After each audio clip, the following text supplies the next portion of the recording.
Today on the Great White Shark Experience podcast, we have Val back with us. Today we talk about the recent shark hunting incident by port and starboard in Gansbaai, along with our recent experience following the two shark killers. Val also tells us about her recent bout of anxiousness about getting in the water in Mossel Bay, even though she has been here for 7 years without it ever bothering her before. Val, how's it going? Good, thanks. Good. Thanks for inviting me back. Back on again after the big debut on the podcast. The initial talked about, what do we talk about? Vampire tea bags? Or was, Yeah. I'd slip that one in there.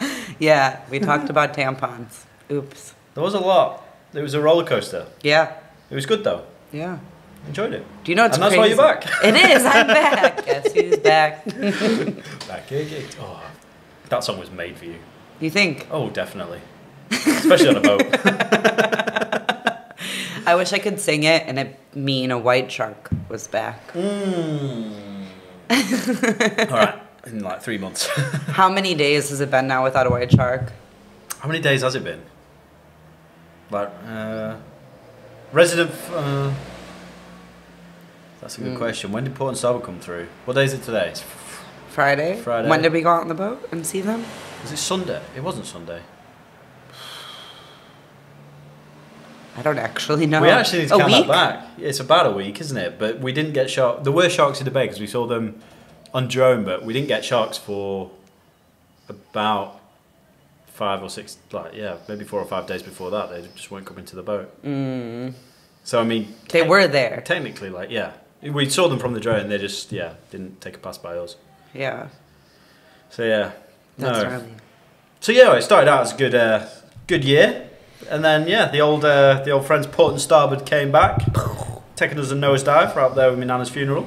At least, okay, so this isn't in, I'm sad to hear that over 17 seven-gill cow sharks died in insane, Cape Town. isn't it? But Cape Town or Gansbaai. But that's a huge number of those beautiful creatures. But I have to say, I'm so happy that they didn't take out white sharks or that we can see. Yeah. So far, it just looks like a flight response. Yeah, nothing's washed out, has it? And we don't know that there was sort of hunting behaviour, but maybe we should... Hold on. Pausing. We're pausing. Outside noise is a no-no.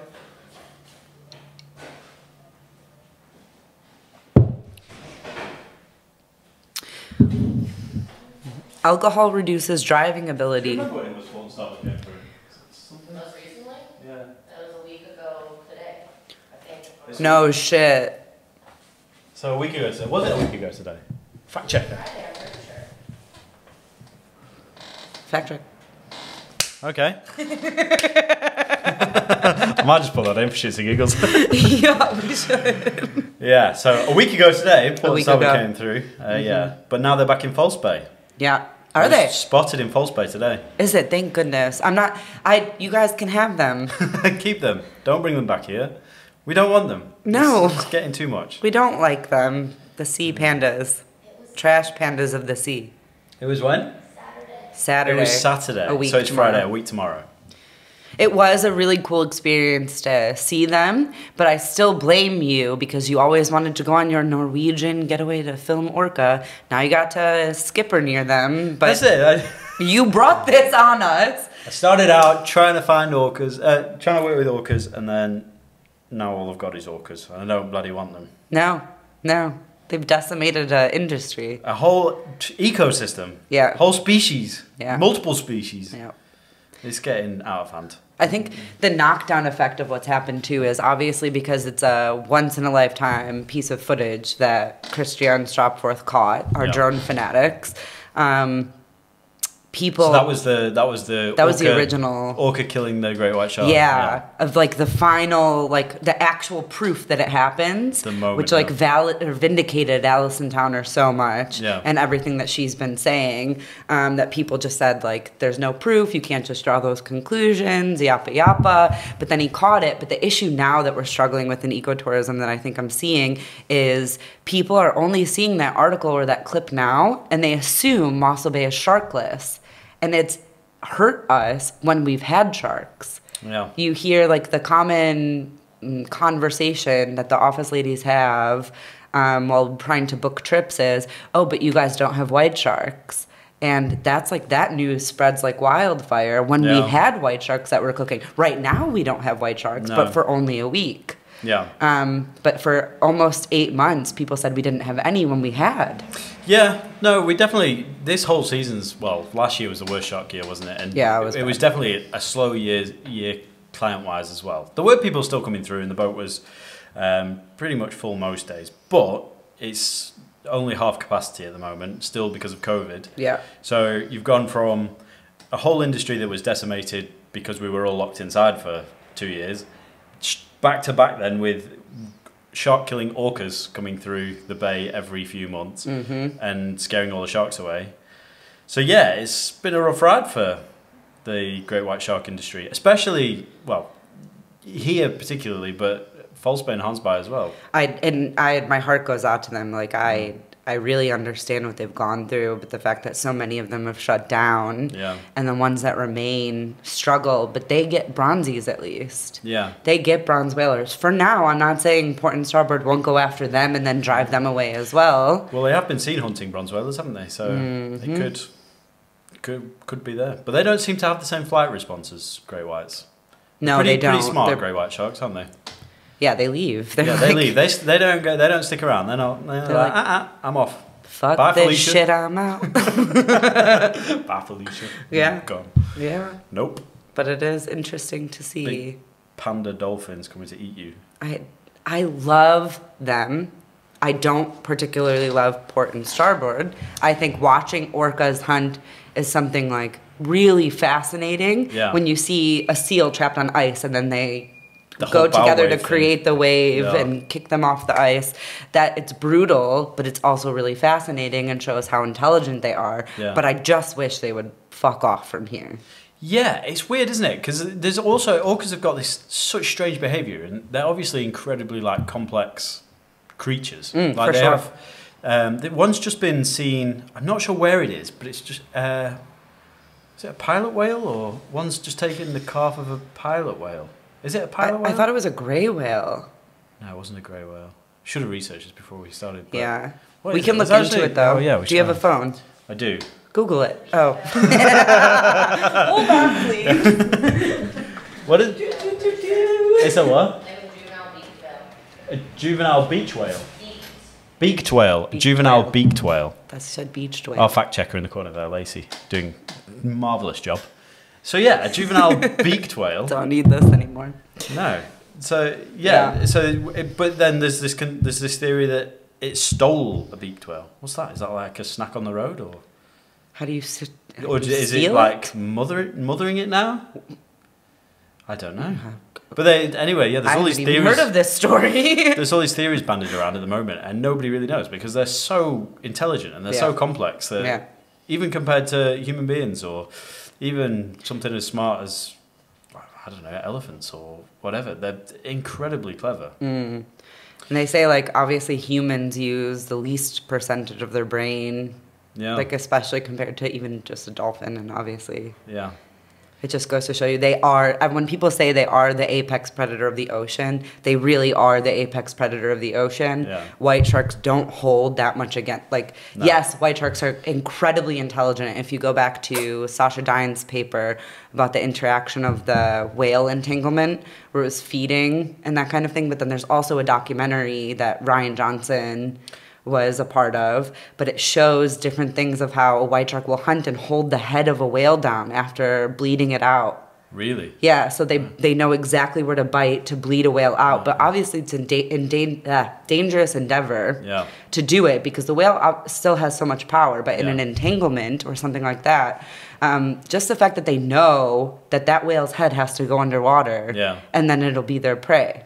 Well, we've seen it. It's ballsy. Yeah, they are. You can definitely tell, especially when you work with them every day, how intelligent they are. And like, they're not going to send rockets to the moon or anything, but when you're bait handling and they change direction and they're looking above the water at you, trying to figure out what you are, what you're doing, changing their angle on the bait to get it, coming to investigate the cage and the clients. Yeah. There's intelligence there. There's massive. And there's that inquisitiveness, that curiosity is always there, trying to figure out its surroundings. And that's why and they I wouldn't have love got through them. 40 million years, isn't it, the great white shark, but 400 million years for sharks. And yeah, it's insane how evolution's built them. But orcas, different breed, aren't they? I don't know if I ever told you this fact, but the 7-gill cow shark, I learned this as an intern when I was here in March or April of 2016. The cow shark has an evolutionary lineage of 270 million years? Billion years? Billion? They're the oldest shark order. Anyway, they're the oldest. Oh, really? So port and starboard just wiped out loads of the oldest living. of the oldest like evolutionary line of sharks. That's mad. How like? But they also have a very similar diet to white sharks, don't they? Yeah. Cowgill sharks. They seals, fish, game fish, other sharks. Mm-hmm. Not quite the same, but yeah, very similar. They're beautiful. One of my first diving experiences, I was lucky enough to either see 3 to 5 in Cape Town in the kelp forest on a dive. That's incredible. And it was one of the last times they saw them in the kelp forest there. Yeah. I just got lucky. They don't see them very often now. No, they don't at all, I don't think. No. Don't quote me, but 17 sharks in Gansbaai. There must be more now. I think Ali shared on her either Facebook or Instagram that they found a couple more. Now I don't know what the necropsies showed for those. Yeah. Maybe pure like stress killed them. But one didn't have its liver taken out, did it? did the rest of them though? So the rest of them did. I think pretty much all. Oh yeah, she did the necropsy. Up until the day we last spoke to her, they all had their livers taken out except one. So I don't know what that died of. That must have been fear. It was so amazing to see. If you go back to that video, I didn't know their livers were that big. Yeah. I didn't know it takes such a huge portion of their body. It's like a third of their body weight. I'm thinking it's like our liver, tiny, or like chicken liver. No, I didn't think it was a chicken liver, but I didn't think it was such a big organ. Yeah. No, it's incredible. It's like a third of their body weight, isn't it? So it's a huge, huge, fatty, oily organ. That word just makes me ick. And how do they get it out that little hole? Well, this was another interesting point that they showed that Alison did when she did a necropsy. She took a video, and she said how intelligent they actually are when they split the sharks open, because they, port and starboard, hit the precise point where the liver attaches. And detach it, and then detach it, and then suck the rest out. Like liver spaghetti. Yeah, basically. It's like Shame. Lady and the Tramp. Yeah, going for it.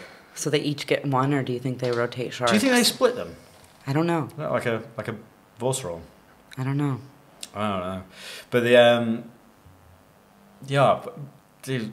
don't know. It seems like when they do kill things, they do share prey, though. Yeah, they must. I mean, 17 sharks. How much does that sustain them? That's got to sustain them forever. So those sharks, I think, that were killed were roughly 1.6 to 2.5 meters, weren't they? Same as our juveniles. So yeah, roughly same as the juveniles. So they're sizable sharks. Yeah, no, they're big. They're bigger than me. 17 livers, which are a third of their body weight. Yeah. Essentially. And then and there's pretty much. Was there any other orcas, or was it just the two? I heard, and I don't know if this is true, this is one of those grapevine rumors that we should check into, but I heard 4 were spotted. Okay. So 2 others were with them. Yeah. And I'm wondering if you and I, the day we went out last week on the boat, just didn't see 2, but it looked like only port and starboard because we only saw the floppy dorsals. Well, the day after, a couple of days after that, there was another 5 spotted in Plettenberg Bay. With them? No, but if they had have gone past and then come back, maybe, or the other orcas just carried on all the way through, and port and starboard only came into the bay, that would explain the others. But who knows? Yeah. Yeah. It's hectic. It makes me so sad because I'm coming up on 7 years in South Africa now. So like March 2015, 5th or something is my 7-year mark of first arriving in Mossel Bay. First time you saw a white shark. Did you hear that story? Did No. I ever tell you that story? I thought we talked about this the first one, but maybe not. My first ever chum trip, I'm sitting with Megs and Liv, my field specialist for oceans research, and my skipper, Justin, who you've interviewed. And I scream, great white shark, great white shark. And everybody looks and they're barbels. Barbels. Oh, yeah, you thought they were baby grey whites. Yeah. Little catfish. Yeah. The ones with the little moustache. I'll never, ever live that down. It's not that bad. It was. I mean, we've had multiple people on the boat say it. It's not the worst thing we've heard on the boat. How do sharks breathe on the island when they go hunting for seals? How do they climb on the island to get the seals? Jeez. That's nuts to think about. Yeah. But yeah, it's not the worst thing. No. At least you haven't fallen in yet. Have you? Maybe you have. I don't think I've fallen in. I think I would remember that. Yeah. There's been a few. I got the going in. opportunity once to jump in near Seal Island, where it was being like heavily monitored, safety checks and all of that, and I chickened out. Ooh, I remember that. Yeah, no, I was there. And then my friends Actually, it's on this lectured wall, me. I think. Is it? Well, that was the day, wasn't it? That was the Hartenbos dive where we found all the teeth. Yeah, but it was after that we went straight there, didn't we? That was this day too. Yeah. Yeah. So it is on here. Yeah, and I had one of my friends, I think it was Bjorn, he was like, you only have to miss something once to regret it for the rest of your life, and that regret will stop you from ever missing an opportunity again. Yeah. And it's like, since then, I'm just taking every opportunity I get. Because, is that one of yours? Yeah, that is my deepest regret. Out of all the time I've been here, that has been my only option to get in by Seal Island, where you can actually see a drop-off of how the white sharks approach and how they will use, like, sabotage, like how hunting, breaching. You can see it. You saw it. Yeah. And I've never now seen it. I've seen it from the boat. I was like, Mark, you're too far away. Come back. Sweating because I've seen so many successful breaches right where you were. But actually, it was more worrying for me the big bull seals. Like, I know, obviously, that's scary. Especially the odds that they're going to do anything is very slim. But like, they can, and they can get cheeky, and they can start to nip your fins and things. Yeah. So in that big congregation, it was actually better to be slightly further out. Yeah. But from the boat, it looked like a terrifying position to be because everybody's looking there going, we've seen predations there. You need to go that way. Like, just as like, remember where you are. Yeah. Felt like a Mufasa moment. Yeah. And to think about like the first 4 years of my existence here before COVID hit, that was a smash zone. You were sitting in the smash zone, and half the time you weren't even looking down. So I'm just like, oh dear Lord. Yeah. Oh dear Lord. What? I've got to say, it's one of those moments that you never. It's even to this day, it's so surreal. Like, it doesn't feel like it happened. And I'm so jealous. Just looking back, it's like one of those like, did we really do that? Out of all my life things that I want to do, my dad and my mom have picked one thing I'm not allowed to do. And so, like, everybody always thinks I'm ballsy and I do whatever and that I don't worry. But I'm quite anxious, actually, nowadays. Yeah. You have a weird relationship with risk. Like, there's some things you'll dive straight into. And then there's other things that you're like, not a chance. Not a chance. Like when we were driving the boat and we're just going over some little waves. And then you're crying, thinking we're gonna cry. Like, I sink was the not boat. the only person moaning on that boat, saying that you were putting us in a unsafe environment. We're just going over the backline. We were very close. You people, feel like you come just don't closer and just and listen. then Conray gets on a boat, smashes an intern across the boat, throws people around. Everyone's fine. All interns were fine. All interns lived. They lived. They survived. Send your children to us. They survived and they ended the trip with a smile. However, everyone was like, yeah, it's fine, this is amazing. We nearly died. He went through the blinder.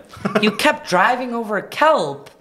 There was a little kelp, but it was fine. It wasn't where we were on the waves. It was after. You were so close to the beach. The breakers were there. You weren't looking to the left. You were busy looking for your orca to get the shot. I was owling, and we were looking for white sharks that day. Oh, yeah, we were looking for white sharks. Yeah. I was like, whew. To see if we could see any. Yeah. In the breakers. In the breakers, because that's where they are, hence. And then his famous like phrase to tag with is, "Did you die?" Though? Did you die? No, I didn't, but I may have had See? heart failure. Well, there's the thing. Because if you can't answer that question, then you're fine. Then you're not fine. We had a good day out. We did. We had a good day We out. lived, and now I have a couple people who won't get on a boat with you again, but it's fine. It's fine. It means more space for everyone else. always look at the bright side. These boats were getting overcrowded anyway. Just 1 or 2 for scouting. Oh, we don't need you. Just somebody to tie up the rope and we're good. No, I have to say, like, I've definitely hit...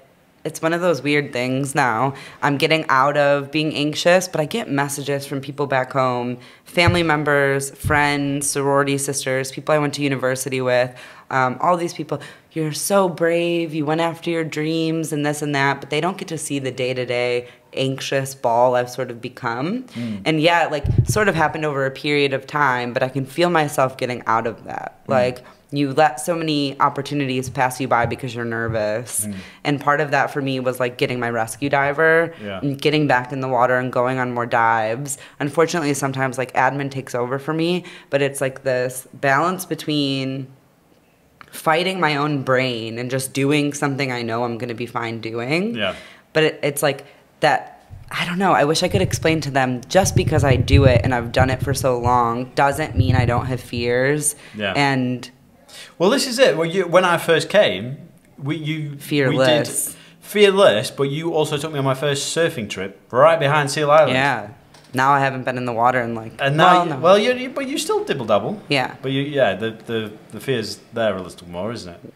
I mean, now the orcas have come through. Maybe we should go surfing. We should actually go surfing. But yeah, I think it's a great break. Our first surfing trip, and it was epic, wasn't it? Yeah, I couldn't get you out of the water. And then, you see predations down the beach, and you're like, that happens fairly regularly on seals, on the surface. Yeah. And so they know the difference. They're there, and they. Yeah, they are, and you see all of those videos of surfers or swimmers. There's one. I can't remember which photographer posted this, but it was a drone shot of a white shark swimming in between 3 swimmers.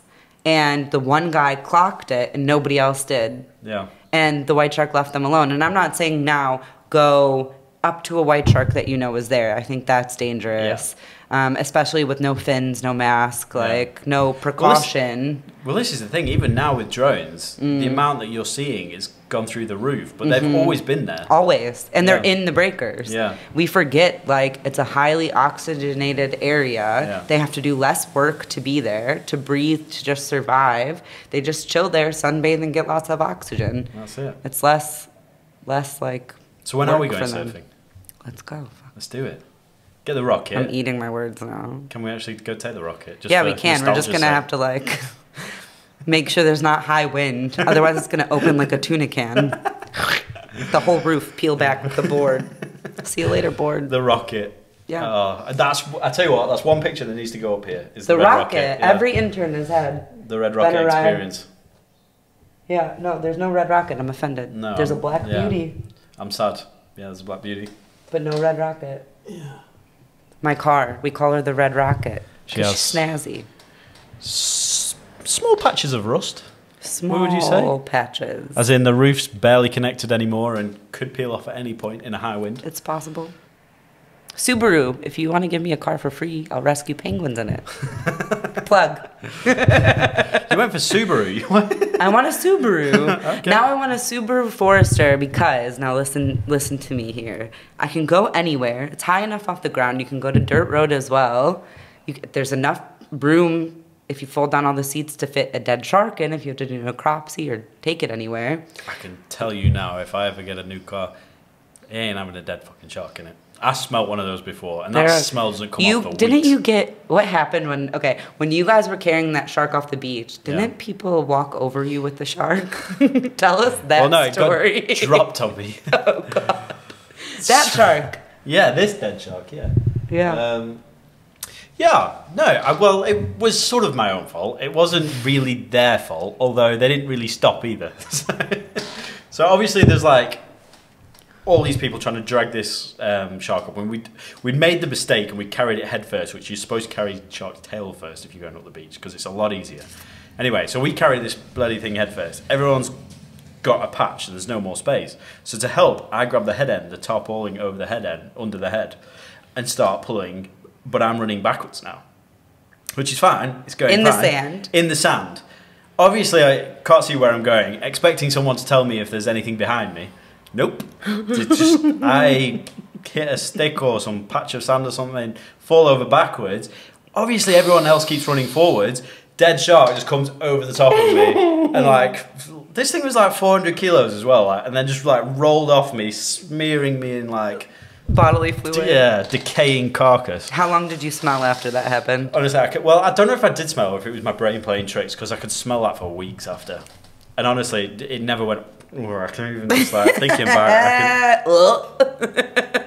And it wasn't even that bad. I've smelled worse. Like dead whales are far worse. Yeah, but for sure. When you get those rotting carcasses and you smell them and it gets on you, you know it's on you. It's like ants, isn't it? You know they're crawling on you, and it just wouldn't come off. It's a terrible feeling. There's not any amount of cleaning you can do to get that off. Do you know one of those associations I have? Even though I know I don't smell like chum every day anymore. Yeah. Anytime I pick up a green apple and I eat a green apple, my brain plays a trick on me and says you're eating chum. Because on the boat, an apple or chips are the quickest snack you can get. Yeah. So I'll be chumming and have chummy hands, and there's nowhere to wash your hands. So just eat chips. So I've come to the conclusion. I've done enough chum shots now. Yeah. That eating chum just is like an occupational hazard. Our interns are weak now. Nobody wants to do chum shots. No. I don't get it. It's so much fun and joy. It's not fun. It's not enjoyable. Keep this up. And it's so much fun. You but whenever you even get a one, shot of Coke with it, like to wash it down. I've never had one of them offered. You're supposed to choose your cool drink. This is the tradition. Maybe I didn't give you that option. I didn't get any option. I've never had an option. But the problem is, every time the interns do it, they want to do it with someone. Yeah, but you've done one. Tell them this is tradition. I've done 15. Leave me alone. Multiple on lives on YouTube. They're on YouTube. Oh, yeah, but that's just a way for us to torture you. It's revolting. Do a chum shot in the comments and then hoping somebody else picks it up. Okay, fine, I'll do a chum shot if, and then the if happens. And Elton always does it, and then he gets a chum shot as well. And as you're just taking yours, he'll go, I'll do mine. It's nothing to him. He's an old fisherman. He doesn't do them. He pauses over the side. Oh, he's weak. He's weak. I don't think he ever... We found out the other day. So Katie obviously is gone now. Sad. Yeah. I'm sad. She gets in soon again. Yeah, she will. She will. She'll come back very soon. I can feel it in my bones. Yeah. And Lee and Conrad did all their snorkel tests. Yeah. Which is like obviously what you do after you get your dive master or dive instructor.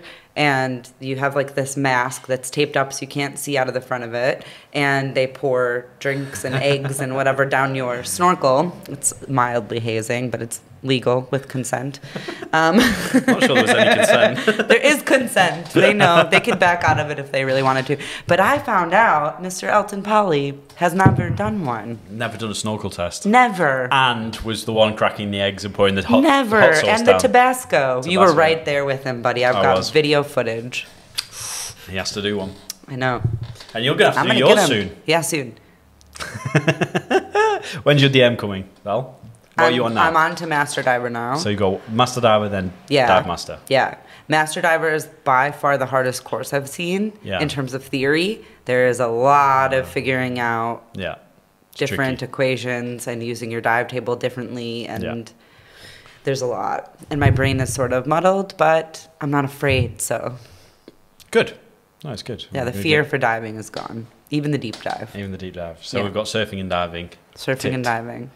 And then we must do Hot and Boss again. The Hot and Boss dive. Yeah, I'm keen. Now we should. Now to go and find some great white shark teeth. Look for a good visibility day. Yeah. And go. I actually want to dive all the way from Hot and Boss to Clainbrack. Yeah. I want to do the whole coast. How long do you reckon that would just stay? Well, I don't think we could do the whole thing in a day. We'd have to double tank. Oh, double tank. Multiple dives, different days.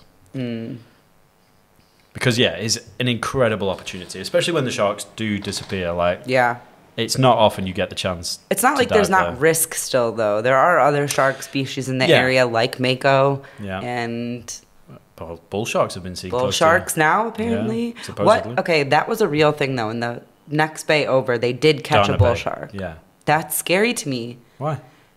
Don't they like warmer water? Isn't that indicative that our water is warming up in a general level to make this like suitable for them? Brackish water anyway, don't they? And I don't think they're by the river mouths, yeah. I don't think they're super specific to warm water. They do prefer warm water, I think. There's a lot more up in Mozambique. Yeah. Down. But the biggest one caught was in the Breda River here. Yeah, it was 3.5 meters? Yeah, I think it was 3.8. I don't know, 3. So here's the thing. So now Philip and I go on a camping adventure on the Breda River in Swellendam, like just outside of Swellendam. And this water is, there's no visibility. Yeah. He goes underwater and I can no longer see him. I'm holding onto his pocket so that he can't go anywhere. Like, I'm going to grab you if you float away, because there was big rain, big current, and this is when I'm scared. There's no visibility, I can't see anything, and I know there's a chance that there are bull sharks there, which, by the way, are my very favorite shark I've never seen. It's my favorite shark of all time. There's just a certain setting you want to see one in, and that's not it. That is not it. That is not it. That is not it. I don't know. No. He got me. I held on to, like, the riverbank to a rock, my one hand out of the water. Yeah. He was like, just go under and feel how quick the current takes your whole body. And I'm like, is this guy on drugs? Is he on drugs? Is he crazy? Life insurance policy up to date? I know, maybe that he wants me for my life insurance policy. I don't have any, by the way. Or insurance. And all I'm thinking of is, out of all the documentaries I've seen, this is how it happens. Yeah. I think I'm fine. I know I'm not fine. Yeah. I know there's something swimming in there, and I can't see it, and it can't see me, and this is its territory. But I think that's why they're my favorite. They induce the most fear from me. Yeah. But I know I shouldn't be afraid, but I still am. Still terrible. There's no visibility, Mark. You can't see your How hand. far up the river were you? Because they like brackish water. I mean, they don't... Yeah, but they will travel over 1,000 kilometers up brackish water, fresh Really? water, yes. Into... Yeah, okay. I'm pretty 1,000? sure. You don't quote me, but look it up. See, I'm Right. right, Lacey says. They'll go up into freshwater. Yeah, far. 1,000 And kilometers. they can flourish. And that's the part that I find so interesting, and that's why they're my favorite shark. However, the attributes I don't like are poor eyesight. But why is their eyesight poor? Because there's no visibility in the water. Well, they can still find you. But yeah, no, they are amazing. And yeah, I don't... Well, maybe we do have them in Mossel Bay. We have to. If they I don't found know. them just Somebody there. did actually... There was a guy who mentioned that they saw one at Mitch. Now, I don't think... We would have heard about it if it was a... Mitch here. Yeah, Mitch's This Reef. way, yeah. Now, we've dived there 1,000... Like, it's uncountable, isn't it? They don't want you to see them. But They're we hiding. would have seen them. They've got their shark radar turned Zambezi off. shark. Yes. And I didn't know. I used to, like, not argue, but, like, get into debates with locals. They'd be like, that's a Zambezi shark. I was like, that's a bull shark. Same. Yeah, same. Same name. It's like when people say white shark and great white shark. Yeah. It's the same thing. Yeah. Everyone seems to think There's something not different. another white shark. No. Just the good ones It's not occasionally. white, though. So I'm confused. No. Just the belly, Yeah. as Andy says. Yeah, now the it's in song. my head. I was just singing that song in my head. Could you see my head? And the rest start to, is like... dark. Yeah. Now Elton has banned that song. I know you covered this on Katie's podcast. Understandably. He has It is banned the the equivalent here song. as Baby Shark is to the rest of the world. Yeah. We've listened to it too much. Yeah. And Maybe. it's bad luck. And it's now supposedly. bad luck. Yeah. Yeah. We don't get white sharks listening to the Great White Shark song. Although, that being said, we've myth busted a few of those Yeah. recently. Yeah, we Bananas on a boat. But apparently now we're not allowed to play the Free Willy song. I mean, I like that song. Me too. That's a great song. I know. We can't ban that one. That was your intern song. I know. Still my shark song, to be fair. It's my ocean song. It's in your general. ocean song. Michael Jackson just wins it for you. Well, just that song, really. Just I mean, that one. It's the feels. Free Willy Kid. This is where your grew up on Free Willy. orca Yeah. obsession began. Now we Well, know. I actually did, I reckon. Me too, I was probably. like obsessed with Free Willy as a kid. It was like one of my favourite Disney films. 1, 2, and 3. Is it Disney? Loved. It was Disney. Yeah. Yeah. Yeah. Yeah, I didn't really take to the second two, but the first one. I love them. What do you mean? Jesse I gets hotter. was Jesse. I was stood in the bath going, "Woo, go Willy, go!" Were you? Probably. Oh, no. I was. Yeah, I used to obsess over that film. Like, I used to watch it all the time. Weirdly, though, I'm not such a fan of it now. I think I love obviously it was it. a lot more relatable. The first when you were one a is kid. amazing. Yeah. But yeah, now I see orcas and I'm just like, especially ones with floppy fins, and I'm like, assholes. But yeah, I would. One of my future projects, if everything goes well with White Shark Ocean, is I'd love to track port and starboard. That would be cool. On a boat and just follow them. Not like close, not like harass them, just follow them and figure out where they go. I know people are talking about tagging them. Yeah, just track them constantly, because that would be, and just observe them and just figure out what are they doing, because they are the and then most maybe bonkers animals. I know, and I still can't help but believe, and this is a conversation I've had with a couple people, with the mix of overfishing globally, that they're coming closer and closer to land and finding all of this amazing food. So just like if we just couldn't balance the fishing. Yeah, well, there's a lot of countries fighting over it, isn't there? Yeah, like I understand. That's the issue. We were looking at actually what can you do conservation wise besides stop eating fish for great white sharks, besides stop eating fish and cleaning the beaches and those kind of things. And the reality is there's not much you can do on an individual level, because on a governmental level there's no backup. There's no backup. There's no stopping the fishing. There's no, I mean, it's basically allowed. They say like fishing observers, so people who are paid to be on boats as an observer to like track catch limits and what they're catching and what they're putting back and what survives and what doesn't, whatever an observer does in those parameters, is one of the most dangerous jobs on earth. Yeah, well, a lot of them end up dead. Yeah. Because they know as soon as they come back and people get lost at sea. Yeah, lost at sea. Lost at sea. So yeah, no, it's there's no. If you don't have your government truly backing you up, then but they don't it's have a scary place. And that's the problem in like third world countries as well. They don't have the infrastructure to back you up. They don't have the resources to monitor the oceans and check, send out patrol vessels and those kind of things. Like Mozambique doesn't even have a patrol vessel. The Coast Guard doesn't even have a boat. That's nuts. So what do you do? How do you? Okay, you can make legislation, but then who will enforce it? Yeah, that's like the one thing for me in South Africa. We're the first country in the world to protect great white sharks, but nothing from there to follow up with how we protect them. Yeah, anglers, now they have to cut the line 100 feet or whatever, 100 meters, whatever, however long the line is. The second they realize they have a white shark, they have to cut it and then leave them with like this trailing thing of line, which could also kill them later if they get entangled into anything. But it's also the fact that you can take picture proof, time stamped, you can take dates, you can write exactly what happened and submit it to the government, and the people that you're literally taking pictures and film of are nothing happened. This isn't enough detail. I'm sorry, this is a camera footage of exactly what's happening, time-stamped, and you're telling me there's nothing you can do about it. Then it makes the conservationist or the person fighting for these animal rights frustrated, because what else do you do short of going up to the people doing something illegally, which is also highly dangerous to do. And even that, and even bycatch, like the amount of, I mean, there was, I can't remember what the stats were, but there was somebody said a story where they basically were quoting that there was 0 white sharks ever caught in bycatch. Oh, bullshit. But then they did a survey, and there was like a big NGO did a survey, and out of the survey on the one trip, they caught like 3. Yeah, it's such bullshit. I don't know what the actual stats were. Definitely not fact-checked on the numbers there. Go check it out. Go check it out. But it's insane. Like, just the amount that's going on unseen and unenforced, and how do you fix that problem is the ultimate question, really.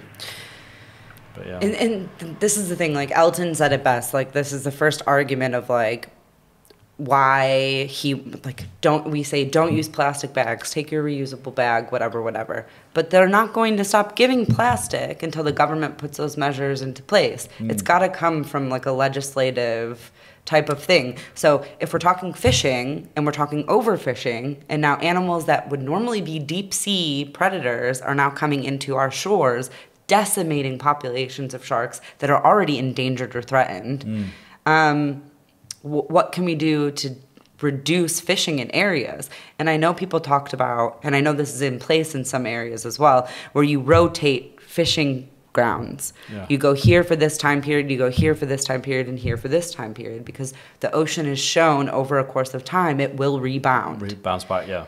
You're not going to get the whole population of the world to stop eating seafood. Yeah. So I think that's a dumb argument to say, you must be vegetarian, stop eating meat, stop eating fish. People are going to do what they're going to do. How do we combat that with logical frame of thinking that will help save the ocean, but also minimize it? Why does everything have to be right here, right now, when you want it? Why can't there be seasons for things like it used to be? Yeah. You walk into an American grocery store and anything you want is there year round. Any fruit. And it gets sent from countries like this, where then we get the delisted fruit in South Africa. Yeah. But America has the perfectly measured diameter of apple, it's the perfect color, it's the perfect shade of this, but that goes to fish and meat as well. Yeah.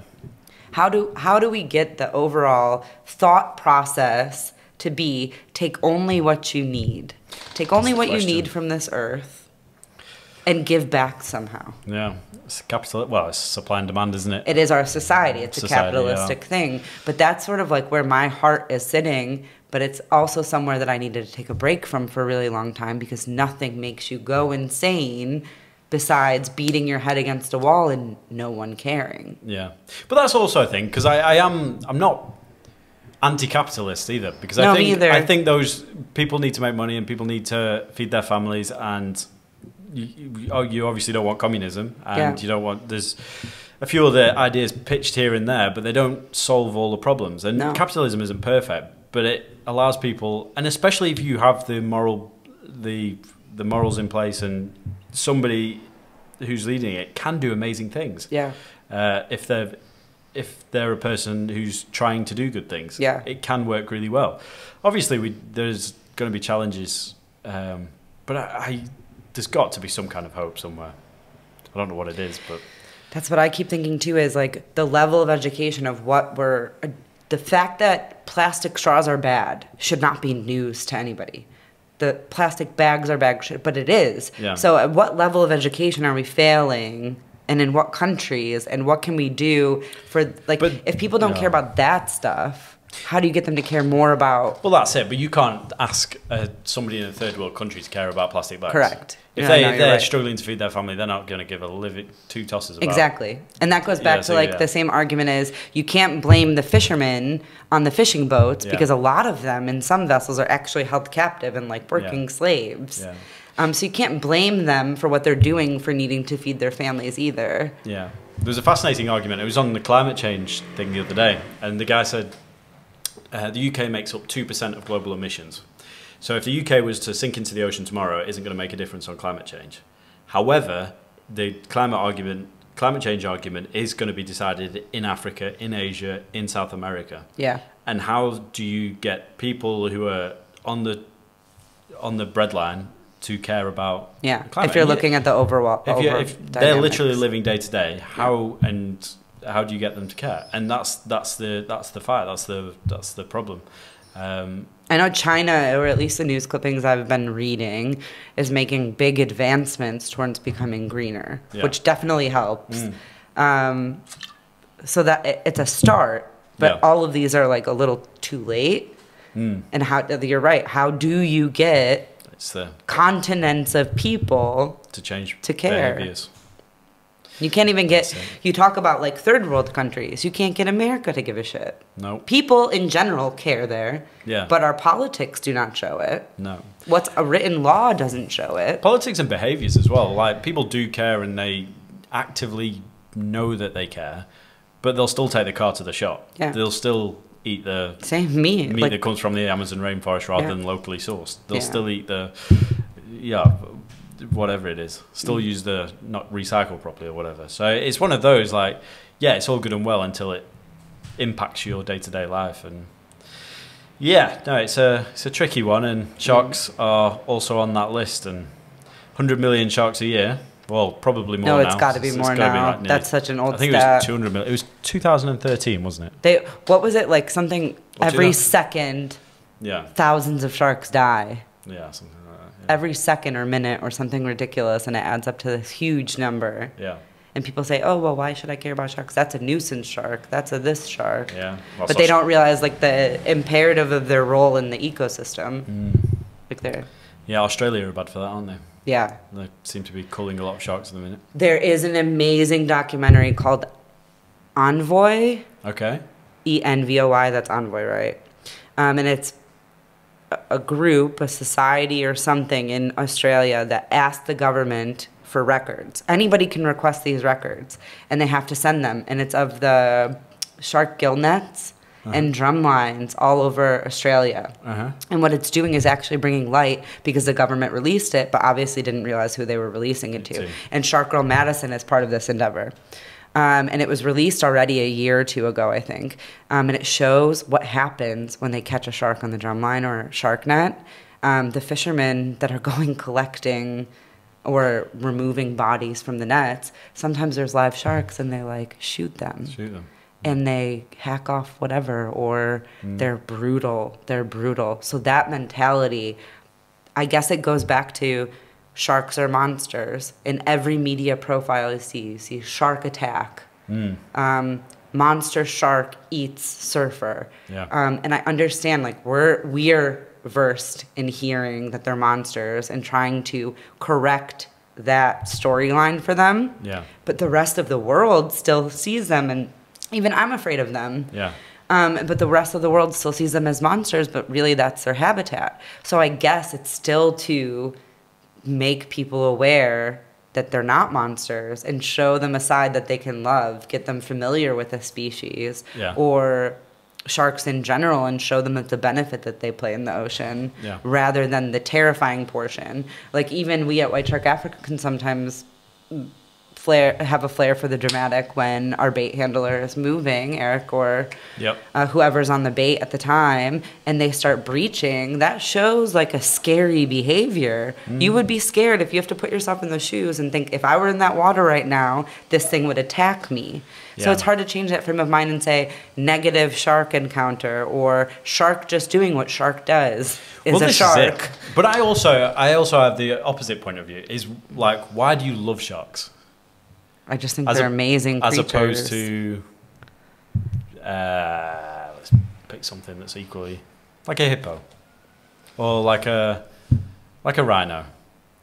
I just think the fact that we have so exciting. They are exciting, but the fact that they're older than dinosaurs. We have something on this earth that has made it through all of that is astonishing to me. It is. It's fascinating. Lacey said it the other day, actually. She said, anybody who's a shark fan is actually a dino nerd as well. And she's right. You have to be. You have to be. Older than trees. They are older than trees. So how on earth do you not like them? That's what I don't get. I'm terrified of them, but it's also a healthy respect for the fact that I'm not a swimmer. Like, I don't belong in the ocean for long periods of time. I can't breathe. I don't have webbed hands anymore, or feet. That's true. Evolutionary, like, standing, they say we used to have webbed hands and feet. I don't have them anymore. Even with webbed hands and feet, I don't think you're outswimming one of us. No. Have you seen a seal get chowed in half? Because I have. I have, multiple times. It's gnarly. It's cool as fuck. It is cool. Yeah. You find sometimes you're rooting for the seal, but then also sometimes you're rooting for the shark. You don't know who wins. No, but yeah. It is interesting. It's an interesting dynamic. And this is it. When people... I mean, we've had a few people that say, like, when you show sharks with open mouths and teeth out, it's damaging sharks and things. And I get that, but... I get it, but that's what makes them exciting. Don't take that away from them either. No. Like, yes, there's always going to be people that hate, and there's always going to be people that... No more than you. No. But it's not, like, they are these predatory fish, these ancient predatory fish that are, like, living dinosaurs. Yeah.